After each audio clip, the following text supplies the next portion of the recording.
हर हर महादेव दोस्तों, कैसे हैं आप सब। आप सबका स्वागत है मेरे YouTube चैनल ईशा हिंदी कहानियाँ में। अगर आपको कहानी अच्छी लगे तो please like share and subscribe करें और कमेंट में ज़रूर बताएं कि कैसी लगी ये कहानी। आज की कहानी है बीते लम्हों की सज़ा। मैं देख रही थी अपने सामने सजी संवरी खिलखिलाती राशि को, जो अपने छोटे से बेटे को गोदी में उठाए सब मेहमानों से प्यार से गले मिल रही थी। उसकी खुशी छिपाई नहीं छिप रही थी। आज उसकी ननद रीतू की शादी थी।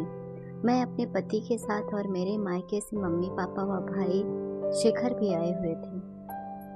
अचानक मेरी नज़र शिखर पर पड़ी, जो एकटक राशि को देखे जा रहा था और फिर उसे जैसे कुछ एहसास हुआ।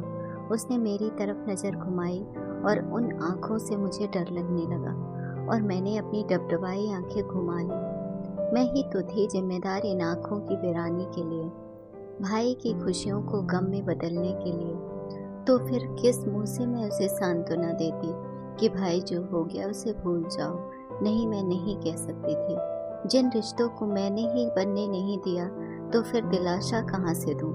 राशि और मैं कभी एक दूसरे की जान थे। कॉलेज में हमारी दोस्ती के चर्चे सब ओर थे, यानी जहाँ राशि वहाँ मैं और जहाँ मैं वहाँ राशि।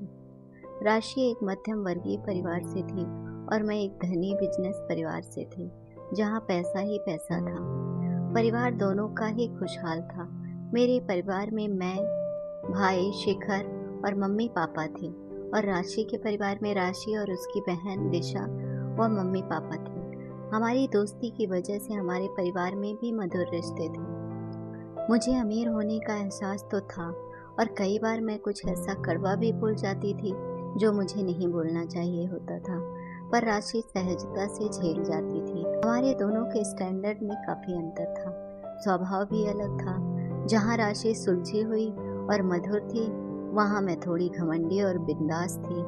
पर इन बातों का हमारी दोस्ती पर कोई असर नहीं पड़ता था। असर पड़ा तब जब दोनों परिवार में शिखर और राशि के रिश्ते की बात चलनी शुरू हुई और बस मैं जलन से भर गई। राशि को इतना अमीर परिवार क्यों मिला?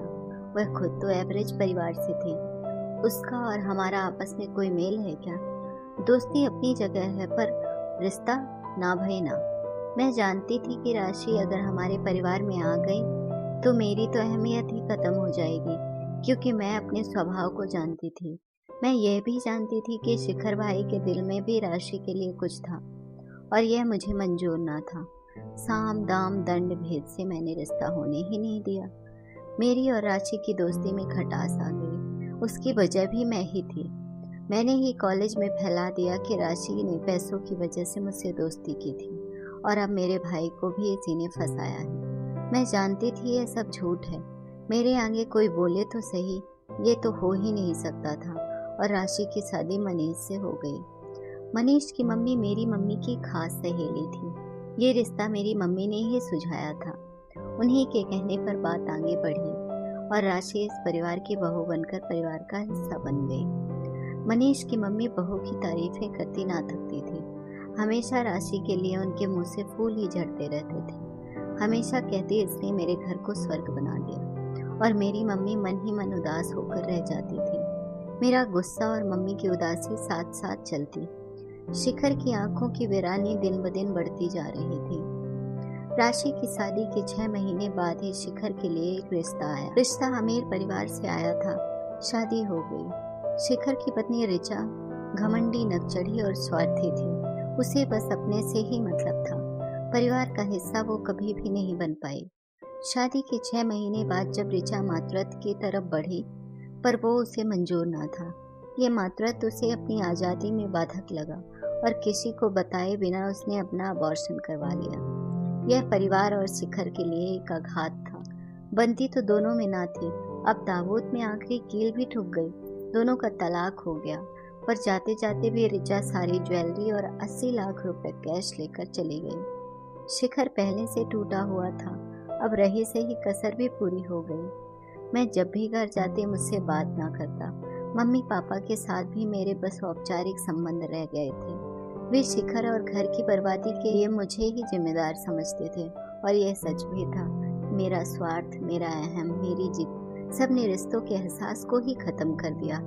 जिस राशि की खुशी को मैं छीनना चाहती थी, वही खुशी अब मेरे परिवार से कोसों दूर हो गई। मेरे पास अब पछतावे के आंसू के सिवाय कुछ ना था और राशि अपनी जिंदगी में बहुत खुश थी। धन्यवाद दोस्तों।